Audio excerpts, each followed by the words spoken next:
Well, look who's back to let you know about my reads of November. I'm gonna go through the 9 different books that I read in November. I'm gonna let you know which ones were my favorites and which ones were not my favorites. I will say I had a really good reading month this month, except a little bit at the end where it just left me a little bit disappointed, but overall, great reading month. I like to start my reading wrap-ups with doing a little bit of statistics because I think statistics are great. I like to show you how much I've been reading and just a little bit of statistics because, I don't know, maybe I'm a numbers gal, but I really enjoy that. So, in November, like I said, I read 9 different books, which honestly, I'm kind of proud of myself because, like I said, November has been a very busy month for me, and the fact that I still was able to read 9 books, good for me. And these were some hefty books, because I did read 9 books, but these were 4,459 pages. There were some thicker books in here. Very few of these books were more on the lighter side, and I gave it a 4.3 average, which, like I said, I had a really good reading month. I had a great time reading this month. I'm gonna be totally honest with you. I read 5 books on my TBR, but I did have 6 books on my TBR, and I did actually move that 6th book to December. If you didn't see my TBR jar picks my reads, I've already uploaded that to my channel, and I did move the 6th book there, and actually it is the book that I am reading right now. It is The Discovery of Witches. I'm reading it right now. I'm in the beginning, but I'm enjoying it. And I read 4 mood reads, and then I read 6 physical books, and I read 3 books, either Kindle or audiobooks. 2 of them actually were audiobooks. I've been listening to Audible as of late, and you know what? I've really been enjoying that too. And Audible had an amazing, I don't know if they still have it, but if you have Audible, check in Audible right now. They're having such a great sale. I literally got 5 books for free. $0.0. It was free. It was crazy. And I also got a couple of books at a really good deal. So definitely, if you have Audible, check them out right now, because like I said, I got some great deals on Audible right now. The genres this month has been I have been so into fantasy this month. I read 7 fantasy books and 2 cowboy romances, because I am actually in the process of filming and I might even film that today, and you can have it up maybe my next book video actually. I'm not 100% sure, but I might actually film that today. The all you need to know about cowboy romance, letting you know about all the cowboy romances that I've read and which ones are more heavy on the cowboy romance or the cowboy theme and which are not. So I read a couple of those this month as well, but yeah, it's been a really fantasy heavy month for sure. And then when it comes to ratings, okay, I read 3 5-star books, 5 4-star books, and then I ended the month with a 3-star book, which I was on such a good streak, but I just wasn't totally convinced with that one, and maybe we'll take that one towards the end. We can start with some of the books that I really did enjoy, okay? Actually, should we start with the books that I had on my TBR? First of them is gonna be Danielle L. Jensen's Trader Queen. Danielle L. Jensen is just an author that fits me. I love the way that she writes. This book, I flew through it. It wasn't really this wasn't one of those that were really long. It's like just shy of 400 pages. I flew through this book. I absolutely love it. This is the second part of the series. I can't really let you know what this one is about without ruining the first book, but I freaking love this book, and I gave it a 5-star. I was actually thinking about this when I was doing the genres for this month, that even though 7 of these books were fantasy, these were all very different fantasy. I would say that this is very low fantasy, because the only thing that really is fantasy about this book is that it is a mystical land that we don't know about. It's set in a different time, in a different space, but there's nothing really yet that is magical. There are no mystical beasts. It's still very much our kind of animals, our kind of physical laws. There's no magic. It's just a different country that we don't know anything about. So this is being set in there is like a war between different countries. In this, we have 1, 2, 3, 4, 5 different kingdoms. They're all at some point at war with each other. The political intrigue is really good with this one, and the Bridge Kingdom is the kingdom in between all of these countries that controls the bridge. Whoever controls the bridge controls the trade. So the main female character here is a daughter of a king, and he sends 12 of his daughters when they're very young and can't really remember their life before. He sends them to be trained at a camp in the desert, and he is basically saying whoever is best of you is going to be offered to be the queen to the Bridge Kingdom. So this kingdom is not at war, but they're very much not liking the Bridge Kingdom, and they're at war with another country that's also trading with the Bridge Kingdom, because they have this old treaty that's basically saying the king of the Bridge Kingdom will marry one of the kings of, I think it's Maridrina is going to marry one of their daughters, and he sends them off to the desert to be trained, but he is secretly training them to be assassins. And then he's going to pick the best of the female assassins, marry them off to the king of the Bridge Kingdom, and have him killed so he can control the bridge. That's how the book starts. Main female character, kind of like masters her way to the top by fooling everyone, gets married off to the Bridge Kingdom's king, and realizes that a lot of the things that she has been told about the Bridge Kingdom doesn't really add up. So the second book takes part where this first book ended, and the first book ended in just absolute chaos and madness, and I loved how this one went on. And you know what I really like about Danielle L. Jensen? This is definitely adult. There is some smut, but there is one scene. You know what? That's enough. That's enough. We only need one scene. Everybody calm down. If you want to read smut, there are books for that. I love how plot driven she is in her books. There is a romance plot underneath, but it is fantasy and plot and like just action and adventure first and foremost, and a lot of political intrigue and one smut scene. I love Danielle L. Jensen. I cannot wait to continue this series. The next books that I read, and again, I said this is fantasy, but it's so different. This is a shorter book. This is Bound by Ravens by Jessica Sundin. I did buy this when I was at the Romantasy Book Con in Orlando. This is a shorter one, and this is a special edition with beautiful sprayed edges. This one I think is only like 200 pages. It has a really beautiful art in here, and mine is signed actually. I did meet Jessica, and so sweet. I absolutely adored meeting her, and I really enjoyed this book. And this one is more like a novel, like a short story, but I thought it still had everything. It had lore and mystical creatures and magic, and this is about a human female that is a thief, and she is basically owned by a thieving guild, and through a heist that she's trying to do, she gets accidentally tethered through a curse that happens through this very failed heist that she's at by a fae from a rivaling just thievery guild that also is trying to do like steal the same thing as her. Now they cannot leave. I think it's 7 feet.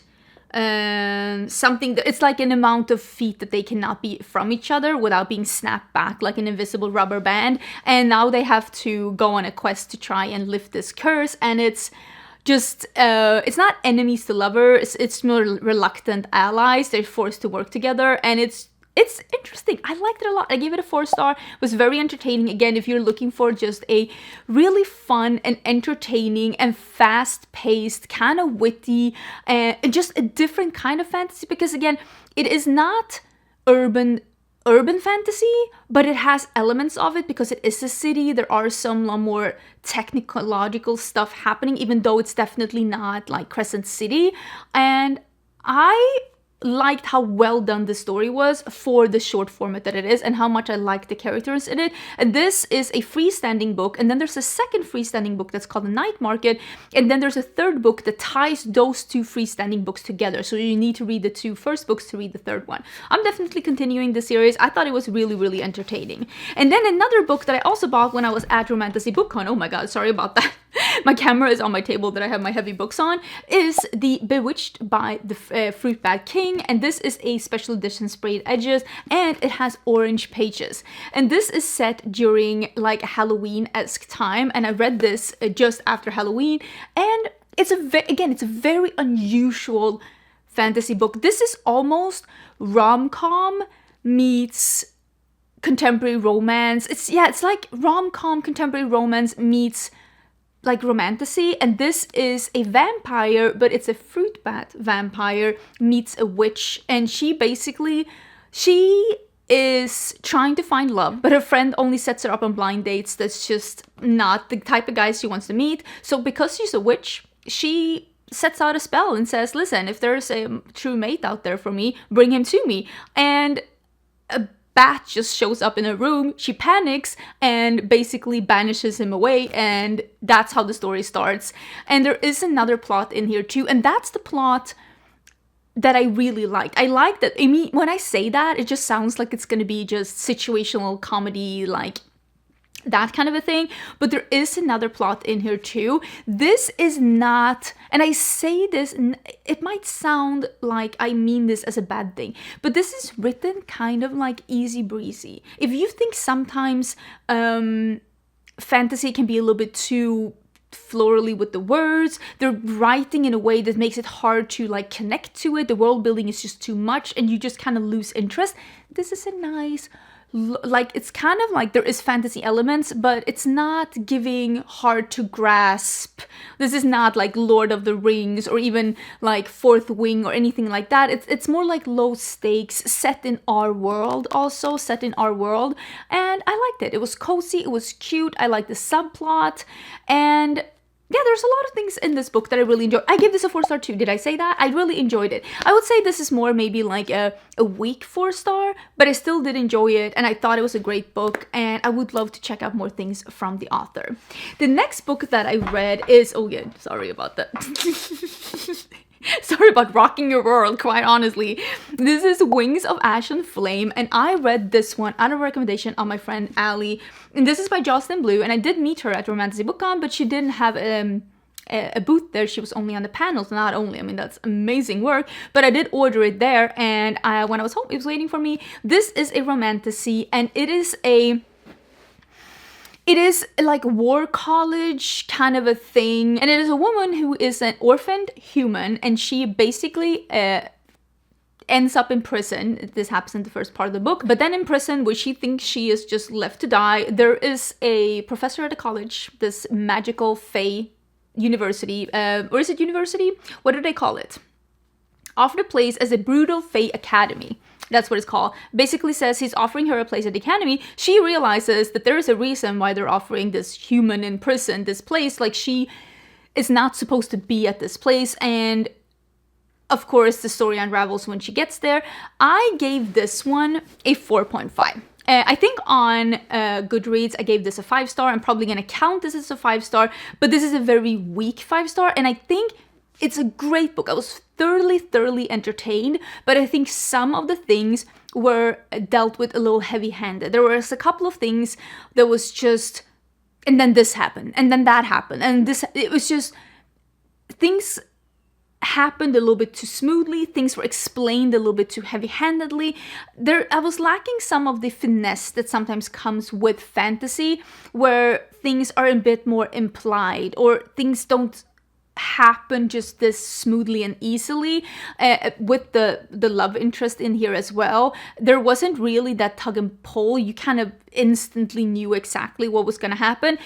Was I entertained? Yes. I'm just saying that some things I felt was handled a little bit too easily, and it still is a thick book, so I don't know if more words would have solved it. I just felt like some things were just, and then this happened, and then this happened, and then that happened, and I don't know. And it was like, and then 2 weeks later, I was like, I don't know what to say about that, because I still very much enjoyed it, and I cannot wait to read part 2. But I just wanted to point out that even though technically on Goodreads I gave this a 5-star, I still think there was a couple of flaws with it. Then I want to talk about the 2 books that I listened to, and it was part 4 and part 5 in The Plated Prisoner by Raven Kennedy. So let me see. I listened to Glow and Gold, and I gave Glow a 4-star, and I gave Gold a 3-star. I said I was going to save this to the end. Clearly I did not. I think, and I haven't even read all 6 books yet. This is a book series that's a 6-book part, and I have only read 5 of them, but I can already tell you this could have been a trilogy. There are literally chapters where all that is happening is just me listening to someone's thoughts. And I think that this is almost suffering from the same thing that I didn't like about the, what was that series called?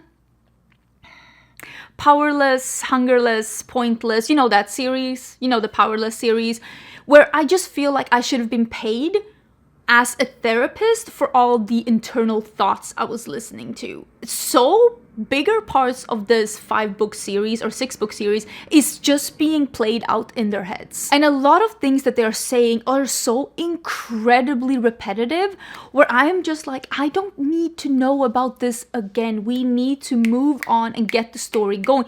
Because again, I don't dislike the plot of this, like this series. I'm still listening to it. I'm still enjoying it. But it's just, lady, the first 2 books, I already said the first 2 books could have been 1 book. And I definitely think that the third and the 4th book could have been 1 book too. And again, it's not that I dislike it, but it's just so embellished and just, I get it. You really want to like explain everything, but you're boring me. You're bored. And that's why I gave the 3rd book, the 5th book a 3-star. I was bored. At bigger parts of that book, I was just like, get on with the show. I am also starting to really dislike both the female main lead and the female male lead, because they are starting to get, just like I talked about the Artifacts of Uranus, that was a 4-part series. In the last book, I said I feel like the main female character is getting to be very selfish, and that is exactly what is happening with the 2 male leads in this Plated Prisoner. They're making very selfish choices in their head, but also out loud, and people around them literally are like, that's, you can't, what do you mean? And I understand this whole, like, I will do anything for my love interest, I would do anything for them, but listen, then you can't be in charge of other people's fate then. Stop putting yourself in a position where other people rely on you if you're just going to be like, you're on your own. I don't care about you. And they literally will say it out loud. And they will also tell you 2 million times when you're listening to their thoughts, I don't care about anyone but my like girlfriend, boyfriend, for the sake of the argument. I don't care about anyone but them. The whole world could burn. Everyone could die. I don't care. And there's a lot of people getting killed, especially in the 5th book. And I'm just like, I know a lot of people are saying that the 5th book, the ending of the 5th book, made them DNF. And I can understand why, now having read it. And for me, it's not what happened. I totally understand why people are really like, oh, I can't deal with this. But that's again why I'm like, I am 1,000,000% sure that the 5th and the 6th book could have been 1 book. This 6-part series should not have been 6 parts. This is way too outdrawn. This should have been a trilogy. You should have edited this down. Take away all of those thoughts where we're just listening to them like rehash again and again why they don't care about anyone but their girlfriend. And just for the sake of everything, just reel it in, make it shorter, get to the point. Because a lot of the plot that is, quite honestly, not bad, is just getting lost in you just listening to them whining. And the way that I understand she's been living a sheltered life, but the way that she keeps breaking down, crying and screaming no, no, no, no, no 6 times in a row, at least every 2 chapters, I just want to reach out and just like slap her over the face. Like, get it together. Get it together. We cannot listen to this anymore. Let's get the show on the road. You cannot be like, no. Stop. I can't. Can you tell that I was so annoyed with her? And that's the thing I was talking about when I was talking about book 3 and 4. I was saying I have a feeling that the second point of view, because we're getting the point of view of others as well. I can't tell you because, again, I don't want to tell you what this is all about. But the second point of view, I like them so much more. And I was saying that I thought that we were going to get the Menon arc, where somebody goes from extremely unlikable villain to actually being the hero. And you know what? I think we're getting it. And I actually like that story. That story I like so much more than I like the main couple. I don't like them at all right now. I just think they're super annoying. But I do want to see what happens with the second couple. And then, of course, we have... again, I don't want to give away too much of the plot because, again, I'm at book 5 in a series of 6. But there is also a third couple that we're following, and for reasons that you would know if you had read the books, we can't really follow them in the 5th book. And I'm gonna be honest with you, that couple, I don't think it's uninteresting. I'm excited to see where that goes as well. even though it's very repetitive to what happened, the story of the first couple. But I don't think that they should have been given this much time on page because of, again, if you read the 5th book, obvious reasons. And that's why I'm saying 1 and 2 should have been 1 book. 3 and 4 should have been 1 book. And without even reading the 6th book, I can tell you that 5 and 6 should have been 1 book. This does not need to be 6 books. And I think that that is, even though, again, I give the 3rd book a 5-star, I really enjoyed it, but I still think that this whole series is just too long. And now I'm getting to the point where I'm just like, okay, you are ruining this by just dragging out these thoughts. I can't take it. Okay, let's leave that before I get too enamored about this. Let's leave that and let's move on to Brimstone. So this is a big mama, just like the first Quicksilver. This is a lot of pages. I think it's just shy of 700 pages. Yes, and I have the special edition one with the gilded edges, and also have Onyx and Carrion on the inside. So I haven't seen a single person have a review of this book, but I gave this a 5-star and I loved it. After giving this a 5-star, after reading this, I've heard some people saying, just not reviewing it, but just saying, oh, I was disappointed by Brimstone. I don't know why they were disappointed. I was not. And you know why? Because this is plot-driven action fantasy, and I really enjoyed it. And the way that Callie Hart is just able to write something that really grips me, and I just want to know where everything ends. And with giving us the plot twist that the first book was giving us at the end, and then giving us the plot twist cliffhanger. The plot twist cliffhanger that this one has at the end, again, it's literally the last 2 sentences of this book. So I am pretty good at guessing, twists and turns in a book. I rarely get super surprised, but reading the last 2 sentences of this book, I sat like this for like 45 seconds, going through everything that has happened in the first 2 books, rearranging everything in my head to fit around those 2 sentences. I was shocked. I was Metal Slinger level shocked, because I was like, wait, what does this mean? What does this mean? And there was one point in this book where they said something where I was like, wait, what does that mean? And now I know, and I'm shook it to the core. The only thing I didn't like about this one, the only reason why this one is not as good as Quicksilver, would be the romance element of this. I think this one would have done the same as the Traitor Queen that I talked about. I think there's too much smut for a couple that are already together. That's a personal preference. I know some people are probably like, no, I think Callie Hart is really good at writing smut. I'm gonna tell you that. Like, at least it's not cringy. She's good at writing it.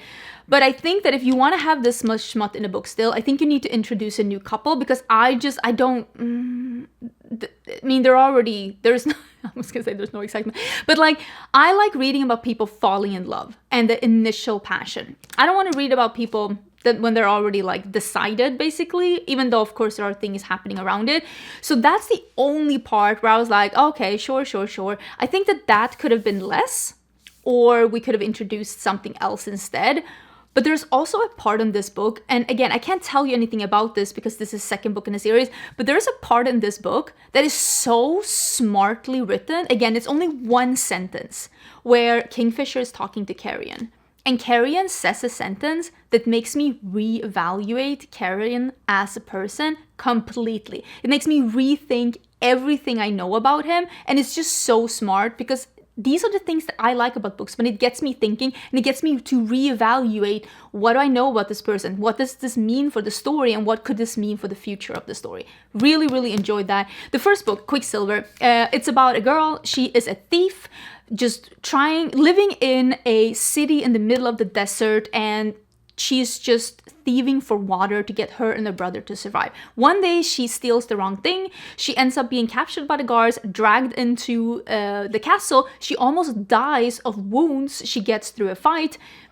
She pulls a sword to defend herself, and this sword opens a portal, and through the portal comes Kingfisher. Kingfisher is, by the way, 7 feet. Let us all not forget that. He comes out, sees her almost bleeding out, takes her through the portal, and she ends up in a wintry kingdom in a different realm, and that's how the book starts. I love it. Quicksilver actually recently came out on Swedish in Sweden, and my mom actually picked it up, and she's going to be reading it. So if you're a Swedish viewer and you have been waiting for it to come out in Swedish, just know that Quicksilver, and I don't know if Brimstone too, is out in Swedish now. My mom picked it up, so me and my mom can discuss Quicksilver in the future. I'm very excited about that. But I loved it. I gave it a 5-star. I thought it was great. The only thing I didn't love was the level of smut in this book. I feel like that's just a minor thing for me. Let me do the 2 cowboy romances, because I'm going to be talking more about cowboy romances in an upcoming video. So I'm just quickly going through this, and I'm going to talk about more about them in an upcoming video. Always when I rank books, I rank them. 3 is it's a decent book, but I had some problems with it, but it's a decent book. 4 is a great book. 5 is a book that thoroughly entertained me and stayed with me. That is a 5-star for me. And for me, of course, a 2-star, that's when I'm starting to really dislike a book. A 1-star is just like what actually happened here. This one is Huckleberry Hill, and this is written by Emma Slate. And when I rate books, I rate them within their genre. I'm gonna be honest with you, I don't think a 5-star contemporary romance can be as good as a 5-star fantasy. According to me, according to what I like. But I still have to rate them within their genre. So I'm rating this within the genre of, like, you know, contemporary romance, cowboy romances. So this is about a woman, her name is Hadley, and she basically runs away from her life back to her hometown in Huckleberry Hill when her fiance in New York breaks up with her because she can't get pregnant. And he breaks up with her, and she basically flees back to her family. The family owns a ranch, and there she meets one of the new ranch hands whose name is Declan. And her dad has a rule: nobody that works on the ranch is allowed to date any of my daughters. Of course, they start somewhat seeing each other, but she's really afraid that he's gonna find out that she can't get pregnant. She's gonna be left again. The plot seems so easy, but I gave this one a 4-star because this one really... The communication in this one is really nice. I like the way they talk to each other. I like how, like, uncomplicated in the way he is, because I feel like, you know, he's not out here playing games, and I've never been good at playing games. I'm not good at hints. I'm not good at taking hints. I'm not good at giving hints, and I've never been good at playing games. I always just say it the way that it is, even in relationships, which I think is refreshing. At least that's what my partners tell me. Maybe some of them don't agree now that we're not dating anymore, but at least that's what my husband says. And I really enjoyed that Declan in this book is the same. When I'm saying this plot, it seems trivial. But what I will say is that I like how Emma Slate wrote feelings. It was believable. I could feel them liking each other. I could feel her walls coming down. I could feel when she started to trust him. And I thought it was a really good book. It was thoughtful, and it was sweet, and it was endearing, and I really, really did enjoy it. And there's also some really nice just friendships in here, which I also really did enjoy. There is one thing happening in this book though, and if you've read this book, you will know what it is. I don't want to give it away, but it happens towards like the end of the book, where I'm just like, you didn't need to do that. I understand why they did it, but you didn't need to do it. Again, I don't want to give away the plot or give away what's happening in this book, but it did leave me a little bit disappointed that that happened, because we didn't need that. You could have left that open-ended. It was just unnecessary. Again, I don't want to give it away, but that was just a little bit of a which again made this maybe more of a weak 4, but I did believe the feelings, and I did really enjoy it. The next one that I read was Cowboy Casual by Holly Renee. And Holly Renee has actually written this fantasy series as well that I've read that I've really, really enjoyed. And now she's writing a cowboy series that is called The Callaway Ranch, and this is book number 1. You know what, Holly Renee, this might be like a good one for you. I really enjoyed it, and I gotta say, again, I am the kind of person, I do enjoy when there is some smut in the book, especially if it is the book where the couple is meeting. She's really good at writing that, and she's really good at writing,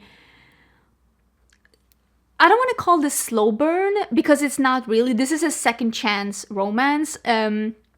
first chapter of the book, she finds out her fiance has been cheating on her. She is the senator's daughter, and she is dating and is engaged to one of the biggest donors to her father's campaign, if I'm not misremembering, rich guy, and she gets sent pictures showing that he is having an affair with his secretary or assistant that is like really, really young, like 19 or 20 years old.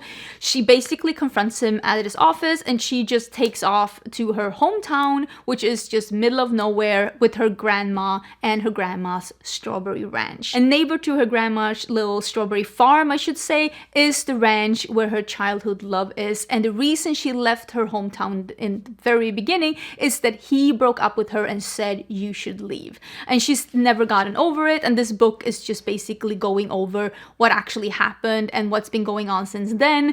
And it is, again, extremely believable. I believed everything between these two and how they were kind of hashing it out. And it was just very heartfelt, and you got that feeling in your chest that just like, it really sucked you in. And I was just really rooting for them. And I had an amazing time reading this book. I thought it was really, really entertaining. I gave it a 4-star. And this is, according to me, I rate this book higher than the Huckleberry Farm. I still love both of them, but I do really, really enjoy this one. And if you are looking for an easy breezy cowboy romance, I definitely say check this one out, the Cowboy Casual. It's available on Kindle Unlimited, and I truly enjoyed reading it. So those were the books that I read in November. I think I did a pretty good job. I feel like I read a couple of like really, really good books. I will say I had, you know, sometimes I feel like I can be overly critical, and I'll say like, oh, I gave this book a 4-star, I really enjoyed it. And then I'll say a couple of things that I don't like about the book. It's just me being petty. Honestly, I enjoyed all of these books. The only one where I was like mildly irritated at times was the 5th book in the Plated Prisoner series, where I was just like, oh my god, just get on with it. So I will still continue that one, and I will read the last one, but I gotta be honest with you, there were some like annoying parts of that one, and I don't know how I'm gonna feel about the end of this series. I don't know. Again, I gave one of the books a 5-star, but I have been enjoying it, but I also have been, I feel like the longer I'm getting into the series, I'm really hashing this one. I feel the longer I'm getting into the series, the longer I'm just like, were they even worth 4 stars? Because now I'm so annoyed with them, but I don't want to go back and like change the way I felt about the books. Again, the 3rd book, I thought it was great. I really loved the 3rd book. I thought it was amazing. I had a great time. But now I'm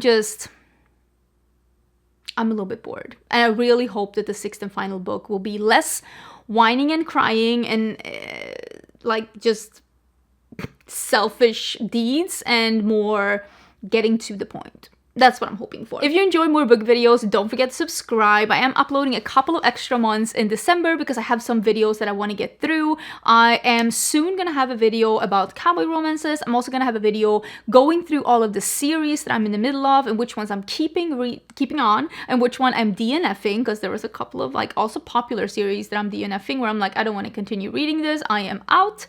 And of course, there is gonna be a talking about like the best and the worst books of the year. I feel like we want to have something like that. Maybe I'll save that for January actually, but I do want to have one where I'm ranking the books that I've read, because I've read quite a few books.